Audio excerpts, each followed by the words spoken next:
నమస్తే NSR news కి స్వాగతం. నేను మీ సంతోషి. ప్రస్తుతం మనము ఐలోన్ మల్లన్న ఆలయంలో అయితే ఉన్నాము. మేడారం జాతర కంటే ముందే సంక్రాంతి నుంచి ఉగాది వరకు అతిపెద్ద వైభవం జరిగే ఈ జాతరలో పెద్ద ఎత్తున అయితే భక్తులు అయితే పాల్గొనడం జరుగుతుంది. ఒకసారి ఈ ఆలయం యొక్క ప్రత్యేకత ఏంటో ఆలయం యొక్క అర్చకులు మనతో పాటు ఉన్నారు. ఒకసారి వారితో మాట్లాడదాం.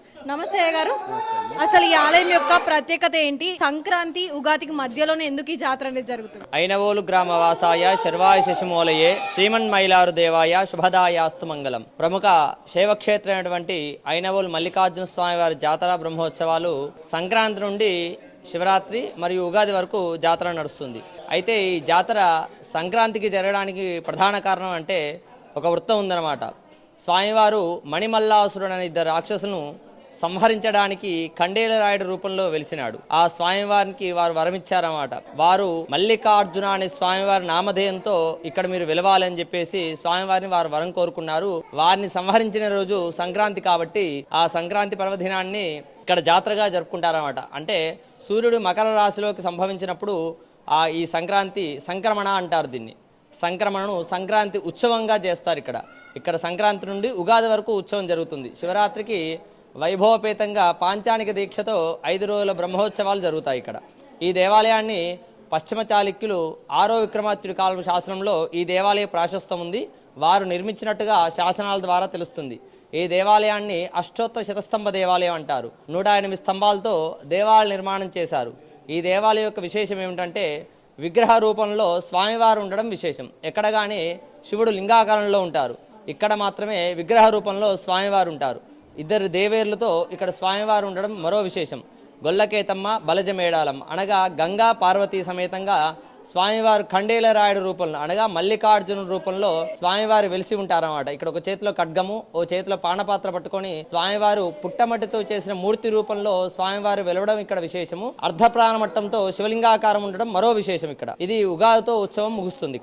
స్వామివారికి ప్రత్యేకమైన రోజు ఏముంటుంది? అసలు ఆ రోజు ఎలాంటి ప్రత్యేక పూజలు స్వామివారికి నిర్వహిస్తారు? అయితే ఎక్కడ గాని శివుడికి సోమవారం విశేషం ఉంటుంది.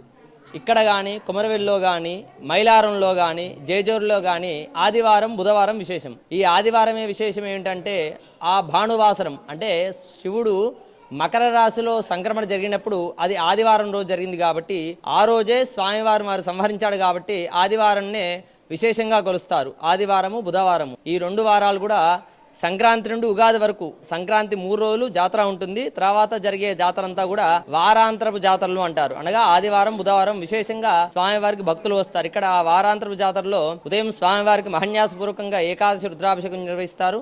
తర్వాత స్వామివారి కళ్యాణం నిర్వహిస్తారు. తర్వాత స్వామివారికి పెద్దపట్నం వేస్తారు, రుద్రహోమం చేస్తారు. ఆ రోజు జరిగే కార్యక్రమం అంతా కూడా విశేషంగా జరుగుతుంది. ముఖ్యంగా ఇక్కడ స్వామివారికి ఏంటంటే అభిషేకాలు, పట్నాలు వేయటం. స్వామివారిని ఏంటంటే పట్నం వేసి ఇక్కడ గొల్ల కురుమలు పట్నం వేస్తారన్నమాట. ఈ పట్నం యొక్క విశేషం ఏంటంటే యాదవ సామాజిక వర్గానికి చెందిన అమ్మాయిని అంటే గొల్లకేతను వివాహం చేసుకున్నాడు కాబట్టి మా దేవుడు కాబట్టి మేము వివాహం చేస్తామని చెప్పేసి పట్నం ఆ చెక్కతో స్వామివారికి కళ్ళర్లు వేసి పట్నం వేసి దాంట్లో స్వామివారిని ఆవాహన చేసి వివాహం చేస్తారన్నమాట.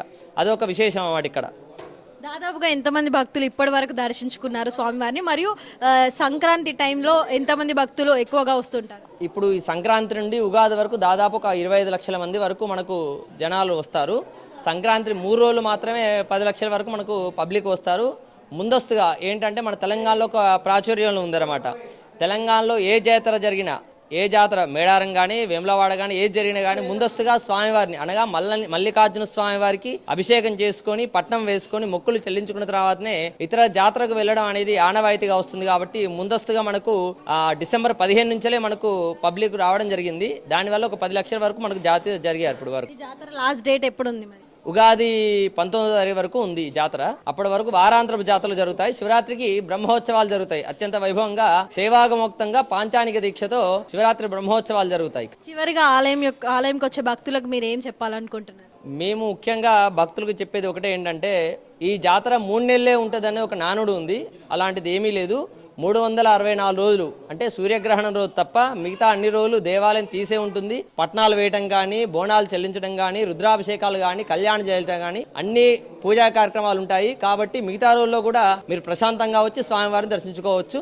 కాబట్టి ఈ విషయాన్ని గమనించి జాగ్రత్తగా రండి, జాగ్రత్తగా వెళ్ళండి. సో మరి విన్నారు కదా, ప్రతి బుధవారం మరియు ఆదివారం మాత్రం భక్తులు అయితే పెద్ద ఎత్తున అయితే స్వామివారిని దర్శించుకున్నారంటూ కూడా అర్చకులు గారు చెప్పడం జరుగుతుంది. అంతేకాకుండా ఈ జాతర అయితే సంక్రాంతి నుంచి ఉగాది వరకు కూడా పెద్ద ఎత్తున జరుగుతుందంటూ కూడా చెప్తున్నారు. కేవలం జాతర టైంలో మాత్రమే కాదు, మిగతా టైంలో కూడా ఆలయం ఎప్పుడు తెరిచే ఉంటుంది, భక్తులు అందరూ కూడా రావచ్చు అంటూ కూడా ఇక్కడ ఉన్న ఆలయం యొక్క అర్చకులు అయితే చెప్పడం జరుగుతుంది. కెమెరామెన్ సాయిప్రతో సంతోష్, NSN వరంగల్.